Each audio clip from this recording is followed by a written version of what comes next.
Boa noite a todos os colegas que nos acompanham nas lives da OAB da subseção de Bento Gonçalves.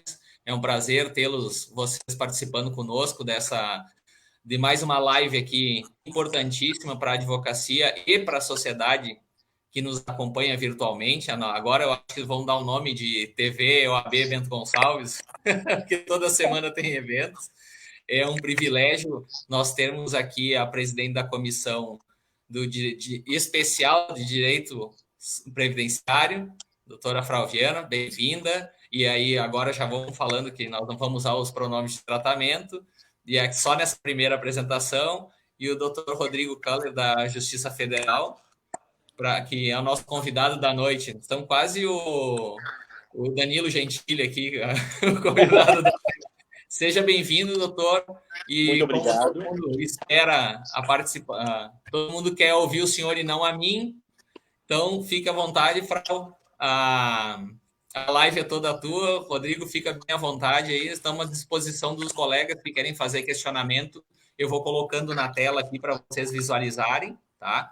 E aí a gente vai conversando nesse meio tempo. Bem-vindo a vocês dois, é um prazer ter vocês aí. Contigo, Frau. Bom, primeiramente, boa noite a todos que nos acompanham, né? Em nome da Comissão Especial de Seguridade Social aqui da OAB Subseção Bento Gonçalves, agradeço o convite e o apoio aqui do nosso presidente, né? Sempre um incentivador dos nossos eventos, agora adaptados para a forma online em razão da pandemia. Agradeço, então, a oportunizar essa troca de conhecimento no setor previdenciário e o convite desta comissão. Agradeço também a presença do doutor Rodrigo, né, o juiz federal. Tive o privilégio de trabalhar com ele quando fiz estágio na Justiça, além de um excelente profissional, uma pessoa incrível, tive o prazer de conviver. Então, em nome também da comissão, agradeço o teu aceite por estar conosco essa noite, doutor. E acho que o principal, então, né, começamos com as diretrizes da Justiça Federal, focado nos processos previdenciários, né, nesse momento de pandemia, quais as medidas que estão sendo adotadas, né, se quiser começar também, talvez, pelas audiências, enfim, mas a gente vai trocando ideias aqui no decorrer. Tá certo. Bom, então, inicialmente, também gostaria de agradecer ao doutor Rodrigo pelo convite de participar dessa live. Eu assisti a live de terça-feira com o doutor Frederico, né? Então, para a gente é um imenso prazer poder estar participando desse espaço juntamente com a OAB. Temos que ser instituições parceiras nesses momentos de dificuldade, né? E eu acho que esses espaços aqui são uma forma de democratizar tanto o nosso trabalho na justiça quanto o trabalho de vocês. Tornar conhecido o que tem sido feito em âmbito dessas restrições à pandemia na Justiça Federal, quais são as tendências que a gente está pensando em fazer daqui para frente. Tudo isso é da mais importância de dar publicidade. Por quê? Porque todos nós trabalhamos com uma finalidade única, que é a prestação de uma jurisdição de qualidade, né?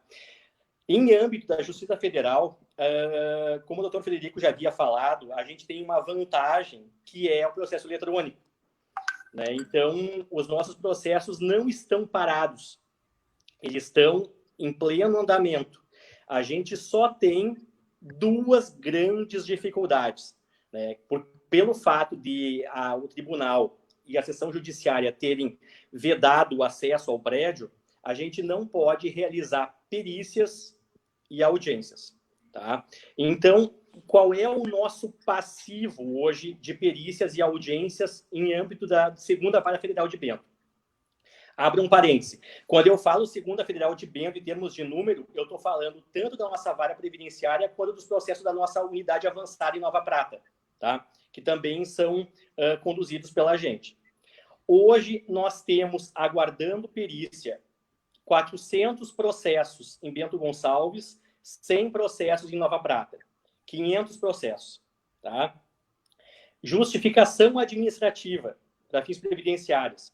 Temos 300 processos em Bento, 100 processos em Nova Prata.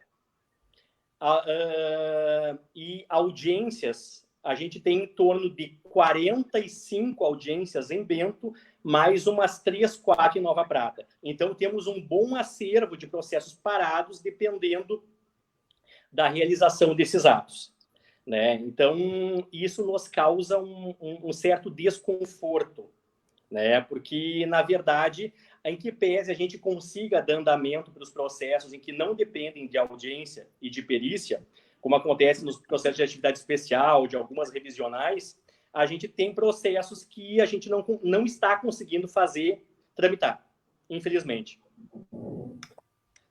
Então, diante disso, não se vê ainda uma possibilidade de a gente voltar a fazer as perícias judiciais, né? Falando dos benefícios por incapacidade, que são os mais...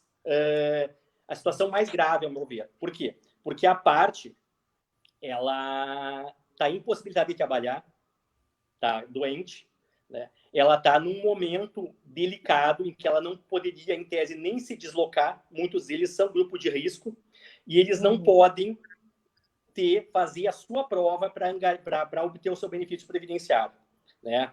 Então, em âmbito da Justiça Federal da 4ª Região, muitas varas adotaram a perícia indireta. Não sei se vocês já tomaram conhecimento de algumas unidades que têm feito isso. Essa perícia indireta seria mais ou menos uma cisão da perícia. Se faria, em um primeiro momento, uma perícia presencial, uma perícia com base em documentos, né? O perito designado analisaria os atestados e prontuários médicos juntados aos autos, daria um laudo provisório, em face disso se anteciparia ou não a tutela e deixaria a parte presencial para um segundo momento após a pandemia, tá? Refletindo aqui com o meu colega de vara, doutor Marcelo, a gente optou por não fazer essa modalidade de perícia, pelo seguinte motivo, tá? A gente já está com uma dificuldade bem grande de manter os peritos aqui, em virtude dos baixos honorários, em que não são reajustados já há um bom tempo, né? Nossos peritos são de fora e além de tudo, por um entrave administrativo, eles ficaram um tempo trabalhando sem receber os honorários. E somente essa situação ficou regularizada esse ano. Foi uma situação bem complicada, por isso estavam trabalhando basicamente de graça. A gente não podia pagar as perícias em virtude de um entrave administrativo, tá? Que a gente conseguiu solucionar só esse ano. Então, sinceramente, eu achei que ficava muito penoso e muito gravoso para o perito, além de estar trabalhando nessas condições, ainda ter que trabalhar quase que 2 vezes. Uma analisando atestados e outra depois presencialmente. Então, como a gente tem feito aqui na 2ª Vara Federal? Nós temos analisado os documentos juntados aos autos e temos deferido tutela de urgência, tá? Nos casos de benefício por incapacidade e benefício assistencial. Tá? Quais são os requisitos que a gente elencou para deferir uma tutela de urgência? Pedido expresso da parte, não necessariamente na petição inicial, mas num período pós-pandemia, para a gente não deferir as tutelas de urgência de uma forma quase que uniforme, né? A gente exigia que houvesse um pedido posterior e atestados contemporâneos. Tá? Contemporâneos à pandemia, atestados atualizados. Tá? Em face disso, a gente faz uma análise geral, né? Uma análise dos requisitos, da verossimilhança e do risco do dano, que o risco do dano é quase implícito, né? Em face dessa situação que a gente vivencia, e acaba deferindo ou não a tutela de urgência. A gente tem deferido a tutela de urgência em um bom número de casos, e as decisões, via de regra, têm sido mantidas pelas turmas recursais. Tá? Então, por enquanto, está funcionando. E a gente não pretende mudar até que a gente tenha um sinal de que a gente possa voltar a abrir a justiça para fazer as perícias judiciais. Até porque, né, doutor, essa questão das teleperícias também, ela é muito polêmica no âmbito médico, né? Porque, em tese, apresentaria contrariedade ao Código de Ética Médico, né? Isso. Então, alguns médicos sequer eles se disponibilizam a fazer as perícias, né? Alguns estão restritos, Sim. optam por não fazer, em observância ao Código de Ética, né? E acredito realmente que haja um prejuízo, né, na avaliação dos segurados, porque realmente é difícil tu fazer uma análise de uma patologia, por exemplo, ortopédica, à distância, né? Apenas mostrando por vídeo, né? O médico não está ali presencialmente encostando no segurado, verificando presencialmente se aquilo realmente é incapacitante, enfim. Então, além de tudo, ainda temos as questões médicas, né? Além das procedimentais da justiça, também as questões médicas de efetividade. Né? A gente tem uma peculiaridade aqui, que até foi aventada na live de terça do doutor Frederico, e eu vi que foi objeto de questionamento por parte de alguns colegas, e eu gostaria de dar a nossa versão ali da segunda vara. Que os nossos peritos, em quase que 90%, eles são peritos de fora. Tá? Eles são peritos que vêm de outras cidades, que passam o dia aqui na Justiça Federal. Eles fazem cerca de 15 ou 20 perícias por dia. E eles, por juntar um bom número de perícias, valeria a pena o deslocamento e o valor pago a título de honorários financeiramente para eles. Né? E eu vi que foi questionado por alguns colegas de por que não temos peritos aqui de Bento Gonçalves, né, do quadro de perícias, porque perícias em consultório agora estão sendo admitidas. Uhum. Né? Então, isso facilitaria um monte. Eu queria dizer o seguinte, Bento foi o primeiro lugar que eu trabalhei que tem a maioria dos peritos de fora e não da cidade. Né? E realmente a gente preferiria trabalhar com peritos da cidade pelo fato de ter um contato mais próximo, de ter um canal mais facilitado entre o juiz e o perito, até para acertar como os laudos devem ser melhor conduzidos, apresentados, né? Mas, como eu falei para vocês, o fato de a tabela dos honorários de perito ficar muito tempo sem atualização. Tá? Para vocês terem uma base, em 2006, quando eu comecei a trabalhar em previdenciário na vara do Juizado Especial de Chapecó, a perícia médica ela custava R$ 176,10. E eu acredito que ela foi atualizada para 210 não faz 3 anos. Ela ficou praticamente 12 anos no mesmo valor. Né? E, então, ela deixou de ser atrativa. A gente, na segunda vara, sempre procura fazer contato com médicos da cidade, periodicamente, para ver se tem interesse em fazer perícia. Não temos obtido êxito. Né? Inclusive, se a gente sabe se tem algum médico novo de Garibaldi ou entrando em Bento, a vara procura fazer o contato para tentar cadastrar ele em nossos quadros, para ter mais uma opção e, principalmente, depois dessa pandemia, a gente vai continuar tentando. Mas eu queria dizer para vocês assim, que não é, digamos que, má vontade da vara ou zona de conforto. Né? É dificuldade mesmo. A gente preferiria trabalhar com profissionais daqui. Não que os nossos peritos não sejam bons, mas que se nós tivéssemos um quadro de peritos grande aqui de Bento Gonçalves, a gente poderia já começar a fazer as perícias em consultório, o que facilitaria bastante e agilizaria em termos de tramitação processual. Né? Então, a gente tem São as audiências também, né, doutor? Sabemos que hoje em dia é possível as audiências por videoconferência, facilitam em muitos casos, enfim, independente de haver perícia ou não. Mas eu vejo que no setor previdenciário, especificamente, é mais difícil, dificultoso fazer esse tipo de audiência por videoconferência, por nós tratarmos principalmente de pessoas, muitas vezes, com uma faixa etária maior, né? Os benefícios de aposentadoria, enfim, que sequer têm acesso à internet ou não sabem como utilizar. Então, realmente, acaba indicando, né, a realização de uma audiência por videoconferência nesses moldes, porque são pessoas que muitas vezes sequer sabem mandar uma mensagem no WhatsApp. Né? Eu vejo nós aqui, muitas vezes, temos dificuldades de conectar, né? Imagina os segurados, né? Então, para que as pessoas entendam também que isso também depende de uma questão social, como as perícias dependem dos médicos, né? As audiências por videoconferência também dependem da estrutura tecnológica das pessoas, dos autores, né, para a realização que, infelizmente, nós não temos na maioria dos casos em questão previdenciária. Exatamente. Bom, quanto à questão da videoconferência, a gente sabe que a videoconferência é um instrumento do futuro, né? Então, eu sempre gosto de contar esse episódio que eu vivenciei, eu acredito que faz uns 2 anos atrás, de uma vez que eu estava acompanhando, como juiz formador, um processo de vitaliciamento de um colega que estava trabalhando em Uruguaiana. E ele teve um evento do vitaliciamento em Curitiba que ele não podia deixar de participar. e ele não estava achando quem presidisse uma audiência criminal que ele teria para aquele dia, que o réu era argentino. E quando os réus são estrangeiros, a burocracia para fazer a citação e intimação é imensa. O processo atrasaria uns 8, 10 meses. E daí ele disse, Rodrigo, pelo amor de Deus, tu não faria essa audiência para mim? Eu falei assim, não, posso fazer. Mas assim, eu não vou Uruguaiana para fazer audiência, eu vou fazer de Bento. Né? Então, foi uma situação muito peculiar, porque olhem só a situação. Eu presidi a audiência em Bento, a audiência foi secretariada em Uruguaiana, o procurador da República estava em Pelotas, o réu estava em Uruguaiana e tinha 2 testemunhas, que uma estava em Sorocaba e a outra estava em Maceió. Então, eram 5 pontos de videoconferência. Né? E eu achei bem interessante, porque pensei, bom, esse é o caminho do futuro.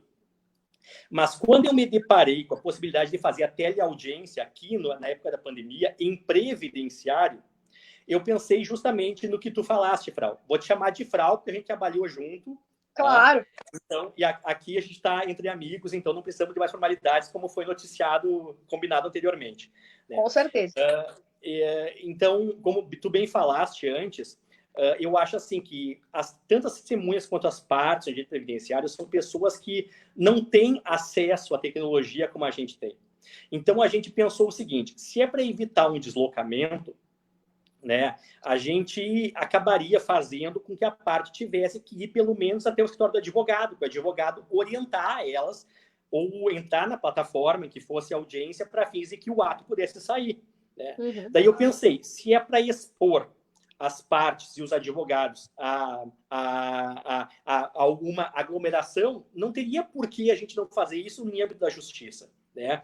Porque agora a gente pensa também assim nos equipamentos de proteção individual e coletiva, quando as portas da justiça reabrirem, para a gente começar a fazer a audiência e perícia da forma mais segura possível.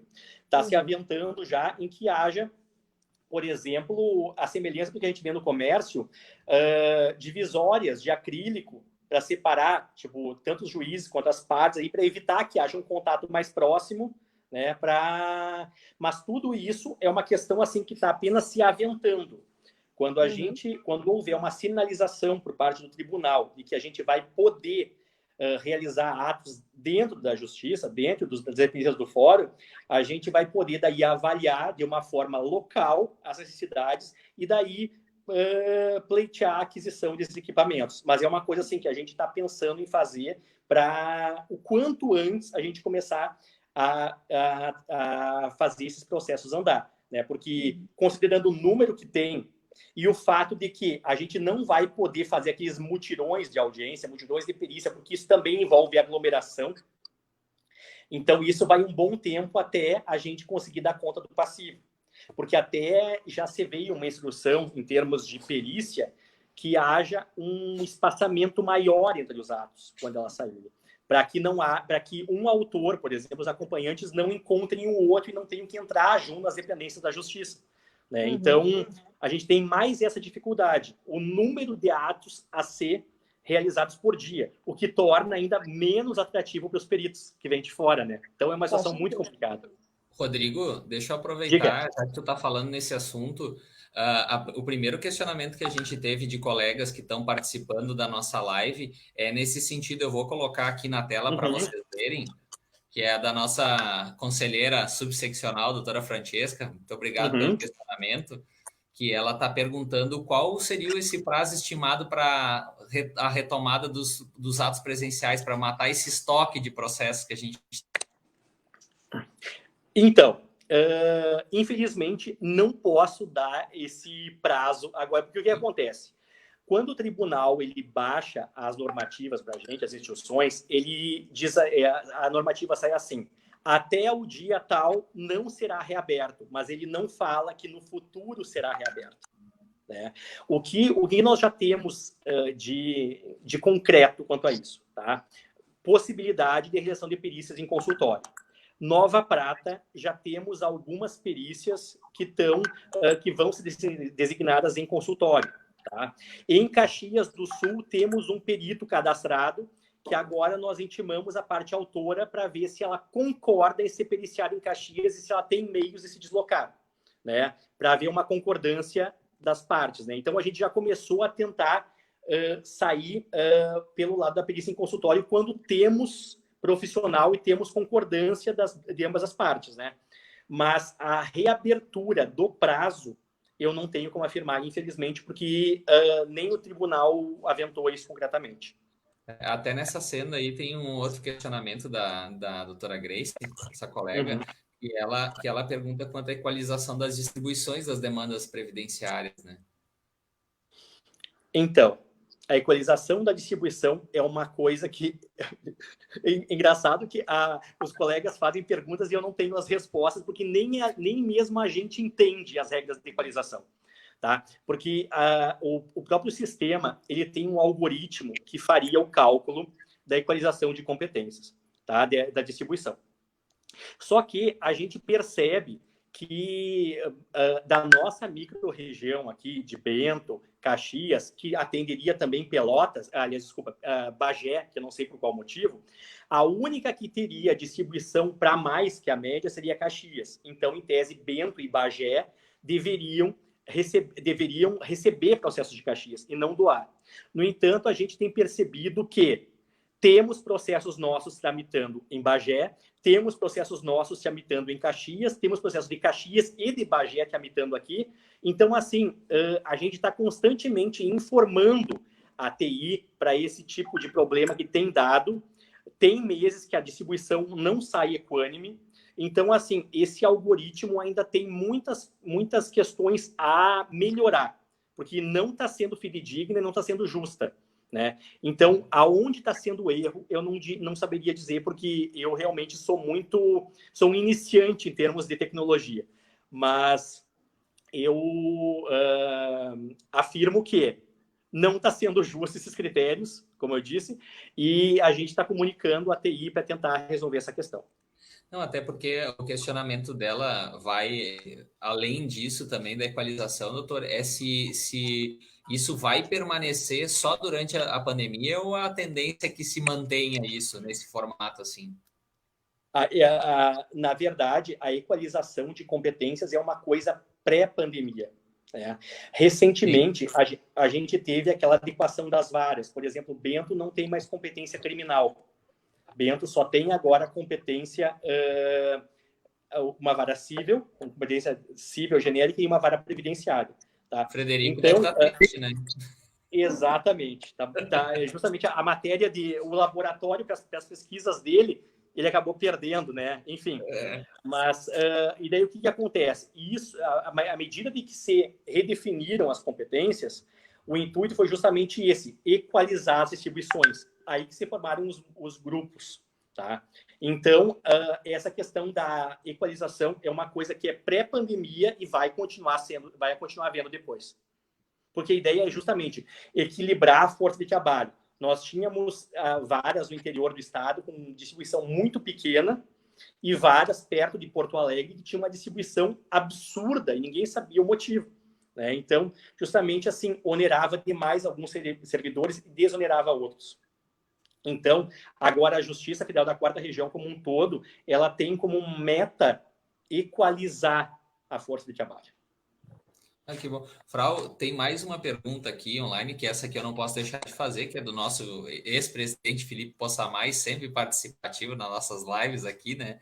Que é relativa à questão das perícias, doutor Rodrigo, que é se existe a possibilidade das perícias voltarem a serem feitas nos consultórios médicos. Falaste ali rapidamente sobre a questão anteriormente, mas seria bom a gente ver, existe essa possibilidade de ser, porque a gente vê que em Bento muitos médicos já retornaram à sua atividade normal, né? Claro, aí vai ter, a gente não tem perito médico em Bento, mas como eu conversei com o Frederico, a OAB está engajada em buscar novos profissionais para suprir essa demanda no município, né? Eu acho que se nós tivéssemos em Bento médicos cadastrados para fazer as perícias, seria possível a gente retornar nessa? Certamente, porque na verdade assim a gente só não partiu para essa alternativa ainda por não ter essa possibilidade. Nós não temos profissionais aqui habilitados a isso. Porque essa situação assim dos processos parados e das tutelas sendo concedidas é uma coisa que nos angustia muito. Então, uma vez tendo a possibilidade de fazer a perícia em consultório, evidentemente nós partiríamos para essa alternativa, sem dúvida alguma. Sem dúvida alguma. Até porque a gente precisa começar o quanto antes para dar conta do passivo o quanto antes. Então, aqui eu já vou até colocar a Frau no compromisso para me auxiliar nisso aí, porque eu já tinha feito o compromisso com o Frederico e reafirmo com o Rodrigo aqui que a OAB vai trabalhar nesse sentido para buscar peritos para a questão médica também. Eu não sei se a Justiça Federal necessita de outros peritos em outras áreas, porque nas áreas cíveis é possível que haja necessidade de peritos contadores, peritos engenheiros, em outras situações específicas, né? Mas a OAB, principalmente para a questão previdenciária aí, que a gente necessita dos médicos, eu tô só tô a mexida da cabeça da Frau aí, dela aceitando o desafio junto Com conosco certeza. aí, Tá para a aceito. gente conseguir melhorar isso aí. Tá aceito, tá aceito. Doutor, tu mencionaste agora, né, referente às liminares, né? Então, no momento, nós temos benefícios sendo concedidos através de liminar, mediante a apresentação do atestado, né, contemporâneo, com a CID, enfim, o requerimento expresso, né, da parte do advogado, mas muitos questionamentos de colegas, e principalmente dos segurados, né, é no sentido da revogação dessas liminares posteriormente, né, depois que for realizada a perícia presencial, e porventura se constate que não havia a incapacidade, né? Entraremos naquela discussão dos valores verba alimentar recebidos de boa-fé, né? Mas só para te mencionar também, esclarecer, porque ainda gera dúvida em diversos colegas e segurados a respeito disso. Eu vou externar aqui o meu entendimento acerca desse tema, tá? Porque essa discussão adveio depois daquela decisão do Superior Tribunal de Justiça, admitindo a repetibilidade dos valores caso a tutela venha a ser revogada, tá? Eu acho esse entendimento, com todo respeito ao STJ, a coisa mais aberrante do universo, tá? Por quê? Porque se eu sou um segurado, tá? E eu imagino um juiz me dar uma liminar, eu imagino que ele me deu a liminar porque ele tenha entendido que eu tenha direito a liminar. Ou seja, se a liminar não deveria ser dada, o juiz não deveria ter dado. Se o juiz deu, é porque naquele momento era devido. E depois, se você constata que não é devido, ele vai ter que devolver. Que má fé é essa? Que boa fé é essa? Então, ao meu ver, esse entendimento aí é uma situação, assim, é totalmente contrário a qualquer bom senso, tá? Mas, assim, eu não tenho como afirmar que o Superior Tribunal de Justiça, depois, caso haja recurso, não vá infirmar essa tese de que é possível a repetição. Mas, nesse caso, o que a gente fez? A gente teve que correr o risco. A gente pensou, ou as partes comem agora, ou elas vão ter dinheiro para se manter, né, correndo o risco de vir a ter que devolver depois. Tá? Eu jamais mandaria devolver, mas, enfim, esse entendimento meu, eu não tenho como... respeito quem pensa ao contrário, né? Apesar de ter usado o termo aberrante, eu respeito o entendimento, mas, enfim, não discordo dele. Mas a gente optou, assim, o menor dos riscos para agora. Vamos deferir a liminar para receber o benefício, ao menos, e depois a gente vê o que faz. Né? Eu espero que haja bom senso de parte de quem estiver conduzindo esses processos para perceber que nós estamos vivenciando uma situação anômala e precisamos também de soluções heterodoxas para isso. Né? A gente não pode simplesmente colocar na vala comum essa questão. Né? Então, não vou dizer para vocês não é um risco. É um risco, né? Mas eu acho um risco baixo, porque nós vivenciamos uma situação anômala. Com certeza, além da situação atípica, né, a questão de ser verba alimentar, como eu mencionei antes, e concordo também, o segurado recebeu os valores de boa-fé, apresentou os documentos necessários solicitados pelo juiz, né, no momento do deferimento da liminar. Muitas vezes é necessário estar outros documentos além do atestado, o juiz solicita, o advogado anexa, enfim, a liminar é concedida. Então, houve um procedimento legal, houve a apresentação dos documentos naquele momento e se entendeu, né, que ele teria direito à concessão da medida liminar, que com certeza esse valor ele não vai ter para devolver depois, porque ele já usou para o próprio sustento, para se alimentar. Então, são valores que esse segurado não vai ter disponível para devolução. Então, concordo, esperamos que haja um bom senso dos tribunais superiores também, no sentido de reconhecer a atipicidade do momento, né? O caráter social da Previdência, principalmente o caráter social, porque nesse momento o que se busca é exatamente a subsistência, né, da sociedade, desses segurados que não possuem condições de trabalhar por motivos de saúde, né? O mercado de trabalho também está prejudicado em razão da pandemia, né? Já estava antes, agora piorou, né? E são pessoas que possuem algumas patologias discutíveis em perícia, mas que não possuem sustento no momento, né? Então, tem que se observar o caráter social da Previdência com toda certeza. E aproveitando o gancho do caráter social, doutor, em relação aos segurados especiais, né, os empregados rurais, enfim, trabalhadores rurais, a questão da realização das JAs e da autodeclaração, que a autodeclaração agora supriria a realização das JAs e a oitiva das testemunhas, né? E o senhor falasse um pouquinho sobre isso. Tá bom. Bom, então, isso é uma situação que a gente viria com bons olhos, né? Porque a verdade, o que aconteceu? A medida provisória 871, que depois foi convertida na Lei 13.846 do ano passado, ela inseriu uma alteração tanto no artigo 55, parágrafo 3º da Lei de Benefícios, no que diz respeito à prova do tempo de serviço para fins previdenciários, quanto ao artigo 106 da mesma lei, no qual ele inseriu aquela autodeclaração, tá, que possibilitaria que se valesse como prova de atividade rural, tanto para as aposentadorias por tempo de contribuição, tanto para as aposentadorias por idade, natureza rural ou híbrida, ou para os benefícios por incapacidade relativos ao segurado especial. Tá? Mas daí começou a se discutir qual é a extensão dessa autodeclaração. Como ela deve ser exigida? Tá? Isso está normatizado através das instruções normativas do INSS. Tá? Como é que funciona? Tá? Ela tem que preencher aquela declaração, e aquela declaração, que vai compreender um período X, tá? Ela vai ter que ser corroborado por prova documental. Houve uma tarifação de prova. Tá? Ou seja, ali fala um documento válido a cada metade da carência, ou seja, a cada 7 anos e meio, considerando que a carência para o benefício de aposentadoria por tempo de contribuição anteriormente à reforma são 15 anos. Tá? Então, vamos supor, se a parte autora tiver documentos de 7 anos e meio, que o INSS considere como válido para fins de reconhecer atividade rural, a gente poderia averbar, reconhecer esse período como atividade na agricultura, independentemente da realização de audiência ou de justificação administrativa. Tá? Aqui em Bento, via de regra, dos lugares em que eu trabalhei, é o lugar onde mais se instrui adequadamente os pedidos de declaração de atividade rural. Ou seja, tem bastante documento. Porque o pessoal daqui, até por ser os agricultores, aí, até por ter uma maior escolaridade, um maior acesso às informações, eles têm mais documentos do que em outros lugares que eu trabalhei, por exemplo, em Chapecó.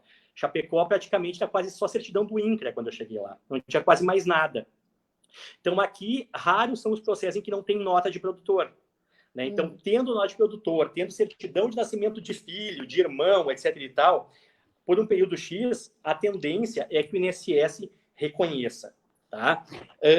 Eu ainda não comecei a fazer isso porque eu confesso que eu tive um pouco de medo, tá? Porque eu não sei qual vai ser o entendimento, tanto do tribunal quanto das turmas.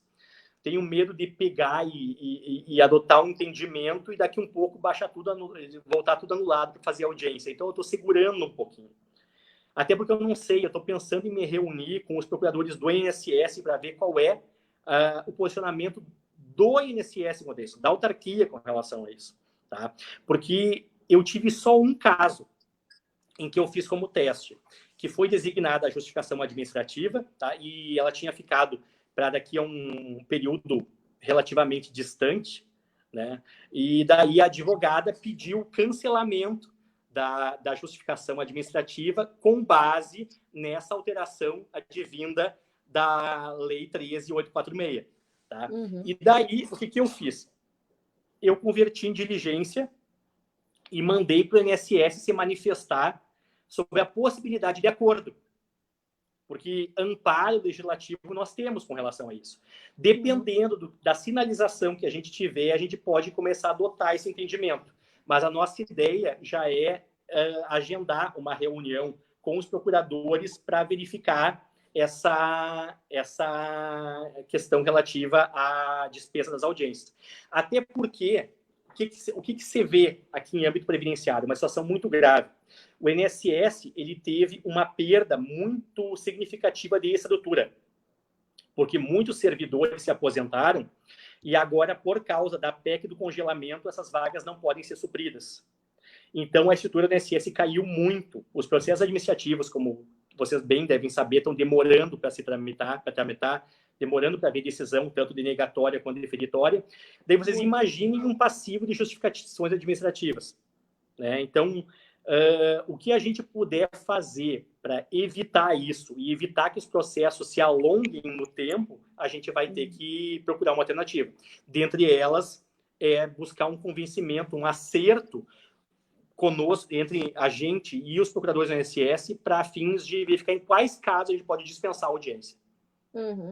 Claro, sabemos que em alguns casos, realmente, né, como tu mencionaste aqui na nossa região, ainda mais por trabalhar com a venda de uva, enfim, as notas são mais comuns os produtores terem notas da venda para as vinícolas, então a atividade acaba restando comprovada, né?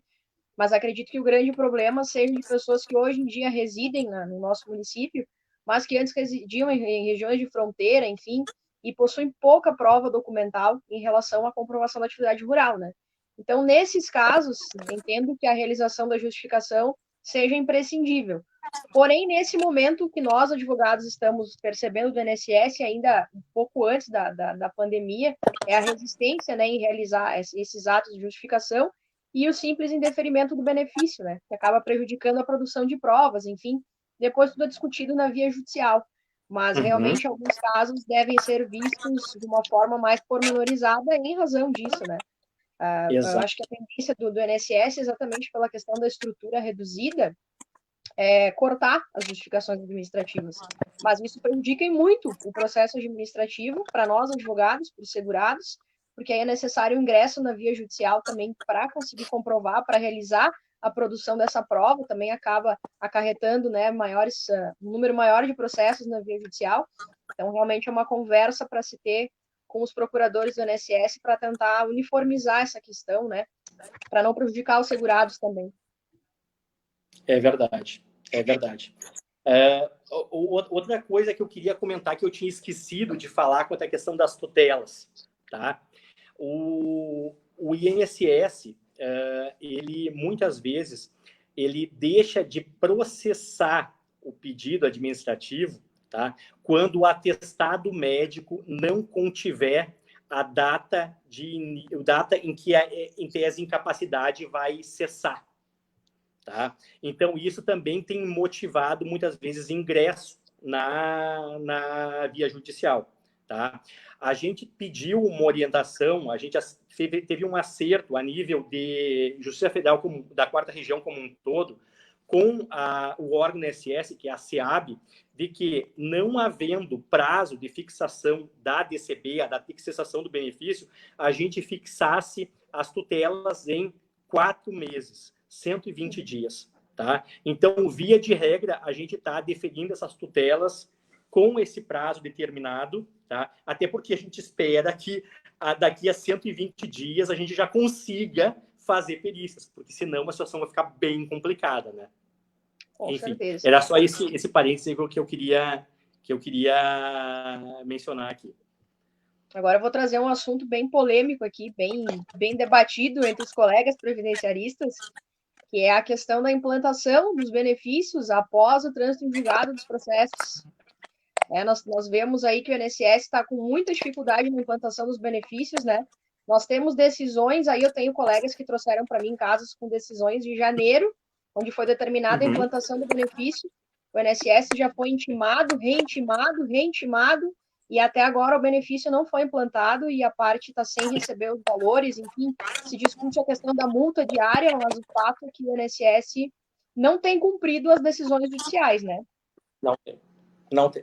Bom, tá. Então, aqui eu vou tentar explicar, porque até houve uma situação que causou revolta em âmbito da nossa unidade também, mas que depois, devidamente esclarecido, a gente pensou que tinha uma razão de ser, tá? Em virtude desse sucateamento não é muito forte, mas em virtude de redução de estrutura do INSS, tá? Isso começou a acarretar algumas dificuldades no cumprimento. Em março desse ano, nós tínhamos já alguns atrasos em âmbito de implantação de benefícios de setembro, ou seja, 6 meses de atraso, colocando multa, etc. e tal. Daí, o que houve? O INSS, como instituição, procurou a Justiça Federal como instituição e eles fizeram um acordo que seria, desse acordo sairia recomendações para todas as unidades, tá? Que daí, o que acontece? Se zerariam os prazos a partir de então, porque eles não estavam conseguindo dar conta da demanda. A partir daquele momento, se criou uma unidade de cumprimento, que se chama CEAB, Centro, não sei o que, de benefício, agora não vou me lembrar a sigla, tá? Então, se unificou, em termos de 4ª região, o cumprimento, tá? Das implantações. Daí, a partir daí, eles sugeriram prazos para implantação de benefício, tantos dias, revisão de benefício, tantos dias. E a corregedoria e a equipe responsável por fazer essa reunião, das quais nós não participamos, acertaram isso. Daí a corredoria veio com as recomendações, tá? Que não era para aplicar multa, nananana. Num primeiro momento, isso causou um certo desconforto na nossa unidade, não só em mim e no colega, quanto nos servidores, porque é retrabalho para nós. Os prazos foram fechados, a gente ia ter que fazer a reintimação, em alguns casos eles ganharam 6 meses, tá? E ainda assim, as multas, eles não iriam pagar, sabe? Então, eu fiquei pensando, mas então, se eu coloco uma frente, porque desobedeceram uma determinação minha, e eu não vou, agora não consigo nem fazer cumprir, mas então minha decisão não vai para nada, sabe? Então, fiquei chateado no primeiro momento. Mas depois, quando nós tivemos acesso às informações decorrentes da estrutura, né, e vimos assim, que numa dessas a gente não entrar nesse acordão aí, a gente acabaria tendo mais prejuízo e as nossas decisões não seriam cumpridas, sabe? Então, a gente acabou meio que acatando isso em virtude dessa deficiência que nos foi informada do INSS, tá? Que também não é culpa deles, é contingência da situação que todo mundo está vivenciando, sabe? Mas, sim, temos benefícios atrasados, sim, tá? E essa nova sistemática de implantação, ela tem funcionado razoavelmente bem, tá? Mas, assim, temos um canal de comunicação com o INSS agora, né? Então, se dá algum problema, a gente tem ao servidor dessa unidade responsável para entrar em contato, tá? Então, tá melhor. Não tá o ideal, mas ainda tá melhor. Mas, assim, não posso afirmar. Não temos atraso, sim. É difícil até explicar... É difícil até explicar para os segurados essas questões, né? Porque tu chama o teu cliente, o segurado, explica que nós obtivemos êxito na ação, né? Que a intimação para cumprimento é para daqui 15 dias, né? Ele precisa desse valor para subsistência e passa os 15 dias, e passa 20, passa 25, o INSS não implanta, né? Como tu disseste aí, aplica multa e o INSS depois acaba não pagando, né? Também é difícil passar essa informação para o segurado, né? Isso acaba gerando na própria sociedade um descrédito, muitas vezes por não entender que é um problema estrutural do INSS, gera um descrédito no próprio judiciário, né? A partir do momento que há sentenças que não são cumpridas e sequer serão aplicadas multas. Enquanto se fosse para o segurado, com certeza a multa seria aplicada. né? Então, essa questão é difícil de ser aceita socialmente, até pela própria advocacia, porque nós vivenciamos o problema dos nossos clientes, né? Principalmente quando se trata de questões sociais, de subsistência, alimentação. Então, acaba sendo uma frustração para nós também, assim como para vocês do judiciário, com toda certeza. Com certeza. Mas, enfim, a gente espera que essa situação se regularize. Tá? Então, em que pese tenha havido alguns problemas pontuais, a situação que a gente vê agora na vara é que está melhor do que estava. Porque lá em janeiro e fevereiro, quando ainda não sabíamos da pandemia, a gente estava meio que sem saber o que fazer diante dos atrasos, das multas e do descumprimento. Mas é que ainda esse setor estava em organização, só que nós não sabíamos disso. Né? Então, enfim, esperamos que melhore. Claro, com certeza. São informações que a gente tem que levar para os segurados também, né? Para tentar acalentar um pouco a situação, né? Ainda mais quem está em vulnerabilidade, né? É difícil conter o desespero nesse momento. Né? É compreensível. Totalmente compreensível. E queria entrar num outro tema, então, contigo, o julgamento do tema 709, recente, né? Em relação à aposentadoria especial e a necessidade de afastamento da atividade, né? Algumas decisões em outros estados, né? Acho que até a gente conversou sobre isso, que o INSS estaria exigindo a comprovação do afastamento da atividade para o pagamento dos atrasados, é isso, doutor? Isso.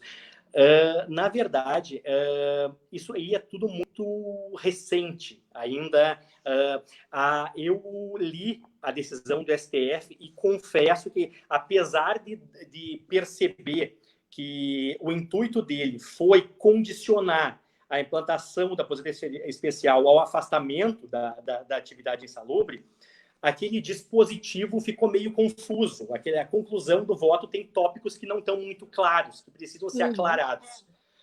Eu imagino que isso aí vai ser objeto de embargo de declaração.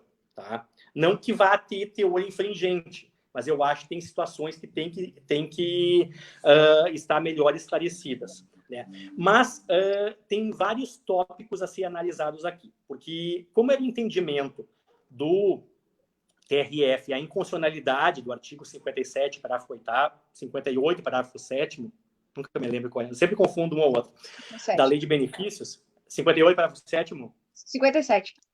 Artigo 57. Parágrafo 8, parágrafo 8º. Então, eu sempre... muitas decisões se entraram em julgado nesse sentido. Né? Então, já tem uma autorização a aposentadorias especiais implantadas, autorizando o segurado a continuar a atividade. Tá? Em face dessa decisão do STF, tá? Essa decisão seria objeto de rescisória? Primeiro enfrentamento. Né? Não sabemos.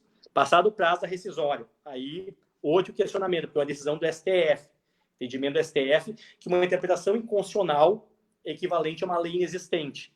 Né? Então, seriam várias situações a debater. Tá? Eu, conversando com uma colega minha de Florianópolis recentemente, ela me disse o seguinte: pois eu tô com um pedido no INSS agora, que está pedindo para fins de execução dos atrasados, não é nem implantação de benefícios, execução, cumprimento, decisão, que a parte comprove o afastamento, senão ele não vai pagar. Né? Então, primeiro, essa decisão ainda não transitou em julgado. Segundo, transitando em julgado, estamos num cumprimento de sentença, temos uma outra sentença que está transitada em julgado. Tudo bem, pode se rescindir? Pode, mas não tem que ter a rescisória. E se essa decisão for do juizado que não cabe rescisória? Então, são várias situações muito complicadas. Né? Então, a gente debateu, eu e a colega, e a gente concluiu pela seguinte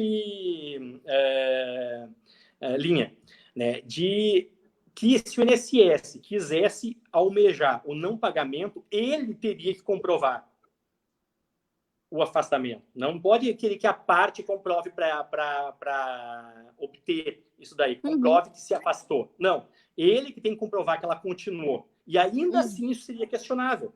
Tá? Porque a gente teria uma coisa julgada, né? Uma coisa julgada favorável ao autor, uma decisão do STF que ainda não precluiu, né? Que em tese deveria haver uma rescisória para desconstituir, né? Então, são realmente temas muito, muito, muito polêmicos, mas que com certeza vão dar pano para manga. Com certeza. Eu vejo uma dificuldade de fiscalização administrativa do INSS, né? Porque nada impede que aquele segurado comprove o afastamento, né? Principalmente se for vínculo com carteira assinada, enfim, né? Comprova uma rescisão contratual, recebe o seu benefício, mas nada impede que mais adiante ele vá trabalhar em outra empresa, também no setor exposto a agentes nocivos, né? E retome ao trabalho. Então, como vai ser feita essa comprovação? Como vai ser feita essa fiscalização pelo INSS, né? E também entendo, como tu mencionaste, que o ônus da prova, nesse caso, é do INSS, né? Da mesma forma, nos benefícios de incapacidade, quando eles alegam que a parte retornou ao trabalho, cabe a eles comprovarem o retorno do trabalho para que o benefício seja cessado. Então, o entendimento é que, por analogia, né, na aposentadoria especial, haveria o mesmo entendimento. O ônus da prova cabe ao INSS. Exatamente. Exatamente. Mas isso aí, na verdade, se percebe uma tendência, uma tendência que, sei lá, eu não acho que não seja justificável, de querer evitar que a aposentadoria seja um plus na renda, ou seja, eles querem fazer com que as pessoas se aposentem e parem de trabalhar, né? Então, essa é uma tendência. Mas se ainda a gente tem legislação que ampare isso, né? Porque hoje em dia, basicamente, eu posso dizer para vocês que 80% dos meus processos lá são pessoas que estão entre 45 e 55 anos, que vão se aposentar e vão continuar trabalhando. São raros os processos de pessoas mais velhas. E assim, abaixo de 45 tem um número significativo de pessoas mais novas que eu querendo se aposentar. Né? Então, e vou criticar, tipo, não, porque a legislação ampara. Né? Se elas têm essa possibilidade, por que não? Né? Então, e é complicado, eu acho complicado assim, essas mudanças de jurisprudência abruptas, de uma hora para outra, depois do que você faz com as situações pretéritas que foram embasadas numa situação de boa-fé. O segurado continua trabalhando porque estava parado numa decisão. A gente tem que primar pela nossa segurança jurídica também. A segurança jurídica também seja previsibilidade de conduta por parte do judicionado. O judicionado ele tem que saber o que esperar do judiciário para fins de planejar sua vida. Ou seja, esse segurado disse assim, não, eu posso continuar trabalhando, eu não vou ter minha aposentadoria sem o fator previdenciário prejudicado em virtude disso. Eu tenho uma decisão aqui que está me embasando isso. Daí vem o Supremo, o guardião da Constituição, decide. Em contrário, é complicado a gente meio que quebrar situações que estão amparadas numa situação de segurança, né, para fins de prejudicar um segurado em virtude disso. Né? Onde está o núcleo essencial da segurança jurídica aí? Isso é altamente discutível. A gente pode ficar discutindo isso até amanhã de manhã, aí não vai achar uma resposta. Mas é tudo muito complicado. Com certeza, até porque, como tu disseste, né, a questão da segurança jurídica nos processos que já tiveram decisão anterior, são pessoas que já estão recebendo benefício, enfim, sabemos do direito adquirido, mas é difícil explicar isso para o nosso cliente, para o segurado, quando ele chega e diz assim, não, mas eu vou continuar trabalhando, porque o meu vizinho recebe e trabalha. Então, tu tem que explicar para ele que houve uma mudança de entendimento, né, e isso tudo gera a insegurança jurídica, o descrédito, muitas vezes, nas instituições judiciárias, né, em razão dessa instabilidade nas decisões, porque muitas vezes o mesmo caso é decidido de formas diferentes em razão do período, né, em que foi julgado, embora a gente saiba que a legislação previdenciária é regida, né, pelo princípio do tempus regis actum, enfim, vale a legislação do momento, mas explicar isso para um segurado, para uma pessoa leiga, não é uma tarefa fácil. É verdade, é verdade. Infelizmente, é verdade. Não sei se teria mais alguma questão. Não me ocorre mais nada assim de relevante para a gente debater. Tem aqui uns questionamentos, mas também a gente só não vai fazer questionamento. Até vou botar aqui o comentário do nosso presidente Cleber Dalla Coleta aqui, que é um elogio ao Rodrigo, né? Aí, ó, sempre à disposição para dialogar com a advocacia aí, doutor. Legal. Somos parceiros, parceiros. Grande abraço, doutor Kleber, grande amigo. Na verdade, esse diálogo é essencial. E a gente tem um questionamento. Sabes que eu não atuo na área do direito previdenciário, né? Por isso que eu convoquei a para participar desse momento, né? Mas principalmente conversando, ou te ouvindo agora e ouvindo o Frederico na terça-feira, a gente vê como a acessibilidade com a Justiça Federal é forte da OAB com a Justiça Federal para a gente poder dirimir esses temas, né, que são extremamente pertinentes a quem atua na área do direito previdenciário, né, Rodrigo? E por isso que até quando eu falei para a Fraubá, vamos conversar com o pessoal da Justiça Federal, né, para a gente trazer esses temas à tona, porque os processos da Justiça Federal, queira ou não queira, são os que estão andando, né? Com a Justiça do Trabalho e a Justiça Federal são os que estão andando. Então, o andamento é muito importante a gente saber como é que vai ser essa sequência, e ainda mais quando fala dessas situações específicas, né, do direito previdenciário que foi levantado aqui. Tem um questionamento do nosso colega Fernando Vons aqui, eu vou colocar para você, que é qual a sua posição referente à tese de revisão da vida toda?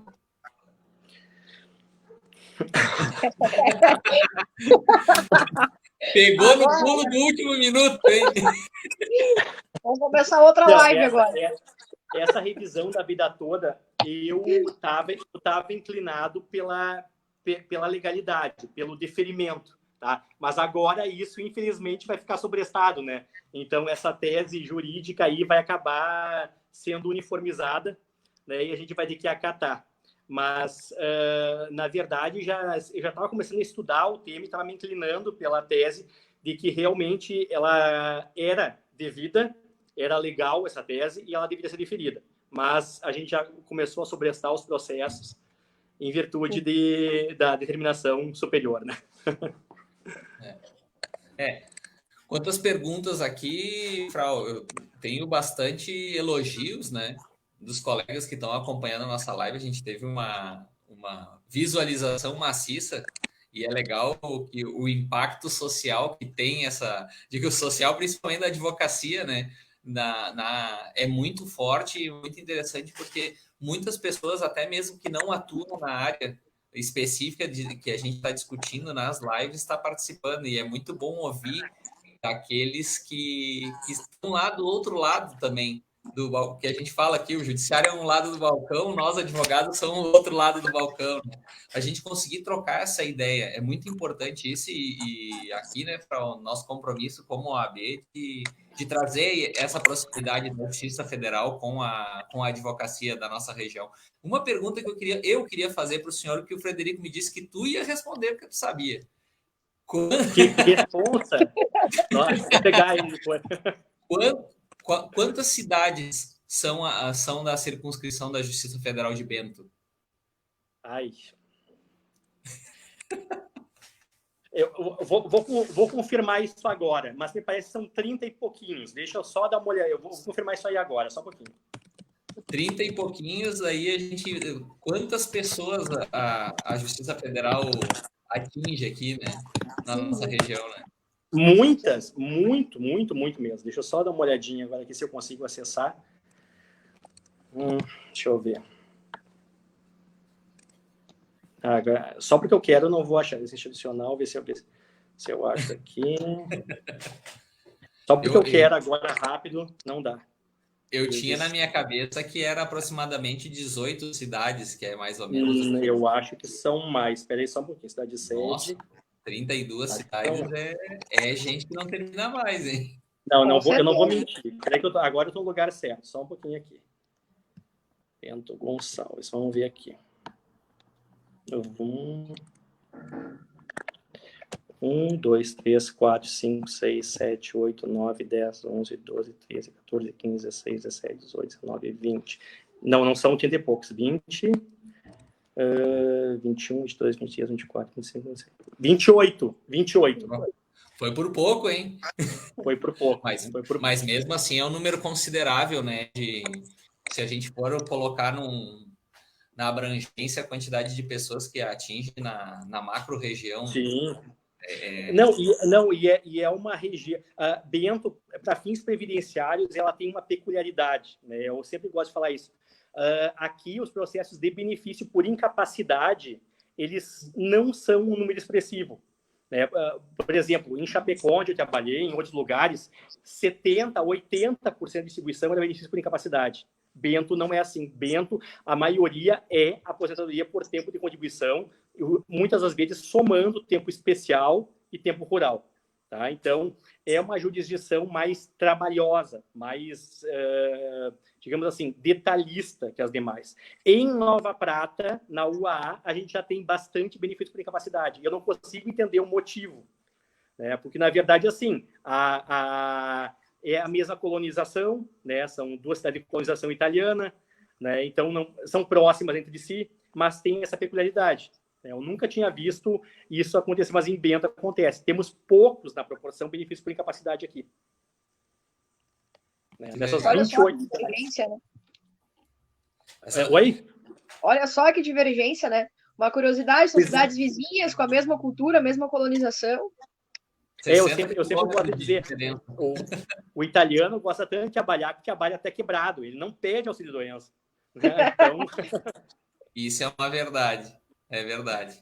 Bom, gente, nós estamos chegando no final da nossa live aí. Já ultrapassamos a nossa 1 hora. Por isso que o Instagram não serve para nós precisamos de mais tempo. É verdade. O Instagram teria cortado nessa live já. Teria cortado, né? Mas eu vou deixar a Frau fazer os finalmente, aí eu faço os finalmente pela OAB aí, e depois a gente deixa para o Rodrigo encerrar a nossa live aí. Fica à vontade, Frau. Bom, em nome da Advocacia Previdenciária aqui de Bento Gonçalves e toda a região, enfim, em nome da Comissão Especial de Seguridade Social, eu agradeço ao nosso presidente da OAB, doutor Rodrigo, ao doutor Rodrigo, juiz federal, que aceitou participar conosco dessa live hoje, né? É muito importante, sim, a aproximação dessas instituições, né, da justiça e da advocacia, para que nós possamos nos fortalecer, né, a fim de atingir a finalidade social da Previdência, né? Como eu falei antes, não são só números que nós discutimos nos processos, né? São vidas que a gente discute nos benefícios, nas aposentadorias. Então, o caráter social da Previdência, ele é inestimável. E para que nós possamos atingir o objetivo do direito previdenciário, né, nada mais justo e imprescindível que as instituições se aproximem, tanto o INSS quanto a Justiça, quanto a OAB. Então, é esse o trabalho que nós viemos fazendo, né, pela ordem, com todo o apoio aqui do nosso presidente, o doutor Rodrigo Terra, que no último ano também realizamos inúmeros eventos na sede da OAB, né, o próprio doutor Rodrigo aqui, o Luiz, participou conosco de algumas palestras, enfim, foi convidado para palestrar conosco também. Esse ano, em razão da pandemia, não estamos fazendo os eventos presenciais, mas seguimos com o apoio da nossa subseção para realizar os trabalhos, então agradeço a todos os colegas que nos acompanharam, que participaram, mandaram perguntas, enfim, e essas lives são feitas para vocês também e para os segurados. Muito obrigada pela oportunidade de participar aqui com vocês hoje. Tchê, com essa propriedade aqui, eu nem vou dar tchau, né? Tá louco? Mas Frau e Rodrigo, é um privilégio ter vocês aqui, como eu falei no início, é muito legal a gente conseguir fazer se aproximar sem se aproximar, né? Que hoje é a nossa nova realidade, né? A gente conseguir trazer conhecimento, discutir assuntos relevantes, não só para a advocacia, porque, como eu sempre falo, essas nossas lives não são só para a advocacia, elas são para a sociedade como um todo, né? O assunto relacionado hoje aqui é diretamente da sociedade, né? O impacto social da questão previdenciária é gigantesca. Como falaste, a gente está falando ali de 400 processos que estão estagnados por conta de falta de audiência ou de perícia, né, Rodrigo? Então, isso impacta muito forte socialmente para nós. Mas, senão nós vamos adentrar na discussão de novo aí, nós vamos ficar mais 1 hora aí falando, né, gente? Mas te agradeço muito, Frau, pela participação, pelo aceito convite, e principalmente a ti, Rodrigo, pela receptividade, e agradecendo a ti, eu agradeço à Justiça Federal, que foi, falando novamente a palavra, a receptividade vinda de vocês foi muito legal, porque nem se titubeou na hora de aceitar o convite, né? Se vamos fazer, vamos falar, vamos discutir, e é isso que é o mais importante. Como a Frau falou, as instituições têm que ser mais próximas. Hoje nós trabalhamos todos em conjunto, e se nós não somarmos forças, quem perde é a sociedade, não são as instituições, quem perde é a sociedade. E esse é o nosso trabalho como instituição, e sei que é da Justiça Federal também.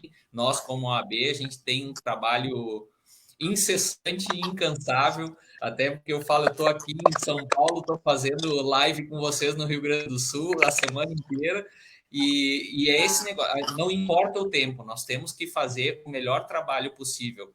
Eu falo aqui de mim e da Frau, para a advocacia, em contrapartida para a sociedade, e sei que a Justiça Federal faz isso em prol da sociedade e da cidadania. Muito obrigado para vocês. Rodrigo, te deixo a palavra para tu fazer o encerramento da nossa live. E mais uma vez, privilégio ter vocês dois aqui comigo. Bom, palavra comigo agora?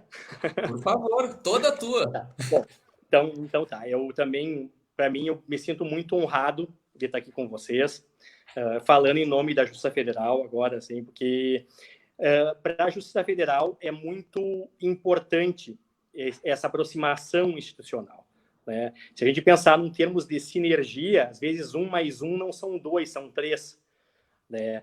E eu confesso para vocês que o previdenciário, até um bom tempo atrás, ele estava, de certa forma, ficando um pouco cansativo para mim, porque eu estou na jurisdição previdenciária há 14 anos.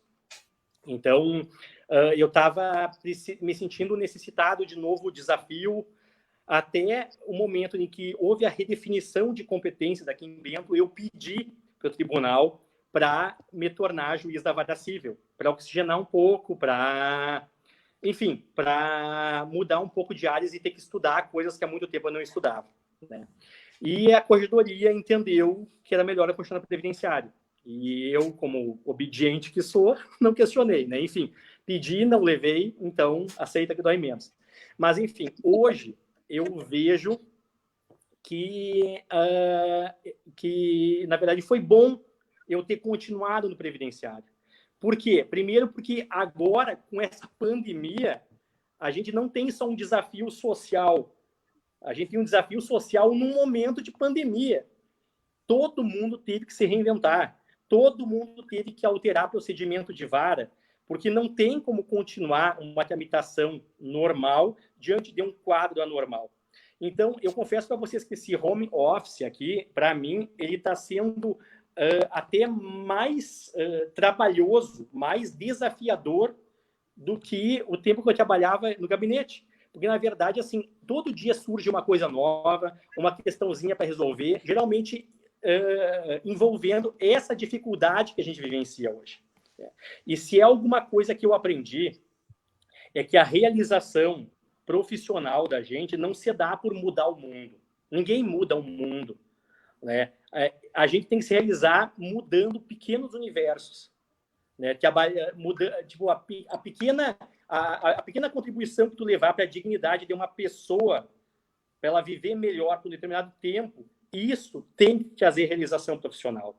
É isso que a gente tem que buscar.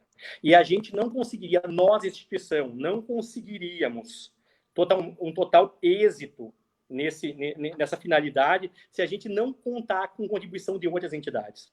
Por isso que eu fico extremamente grato a vocês por estarem se colocando à disposição de, inclusive, nos auxiliar na questão dos peritos, na questão dos advogados voluntários, tá? Que também é uma necessidade muito premente que a gente tem, tá? E dizer que a Justiça Federal também continua de portas abertas, tá? Para qualquer coisa que for necessário. Eu agradeço muitíssimo a oportunidade e, para mim, eu reitero, é uma honra poder estar aqui com vocês. Muito obrigado mesmo. Muito obrigado. Obrigado à participação de todos os colegas que nos assistiram até agora. Uma boa noite a todos e nos encontramos na próxima live. Um abraço. Um abraço. Abraço, pessoal.